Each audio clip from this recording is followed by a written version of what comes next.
മദീനത്തെ മണ്ണെ സുഗന്ധമാം പൊന്നെ ഹബീബിന്റെ മേനിയുമ്മ വെച്ച ഭാഗ്യമേ. മദീനത്തെ മണ്ണെ സുഗന്ധമാം പൊന്നെ ഹബീബിന്റെ മേനിയുമ്മ വെച്ച ഭാഗ്യമേ. ഒരു മനോഹരമായ ഒരു വ്യൂ നമുക്ക് വരുന്നത് ഒന്നും പറയാനില്ല.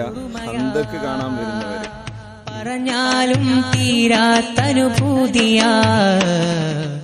പർവ്വതത്തിന്റെ മുകളിലുള്ള ഓരോ കോട്ടകളാണ് പുറത്തുള്ള ചരിത്ര വസ്തുതകൾ. ഇസ്ലാമിക ചരിത്രത്തിൽ ഇപ്പം പ്രമുഖ യുദ്ധങ്ങളിൽപ്പെട്ട സൽമാൻ ഫാരിസ് റളിയല്ലാഹു അൻഹുവിന്റെ യുദ്ധതന്ത്രത്തിലൂടെ ഒരുപാട് കോട്ടകൾ വിസിറ്റ് ചെയ്യേണ്ട ഒരു പ്രദേശമാണ്. ഈ കാണുന്ന വഴിയിലൂടെ താഴേക്ക് ഇറങ്ങാൻ ഒരു ഡെസ്റ്റിനേഷനാണ് ഈ പർവ്വതത്തിന്റെ മുകളിൽ. ഹബീബിന്റെ മേനിയുമ്മ വെച്ച ഭാഗ്യമേ. മദീനത്തെ മണ്ണ്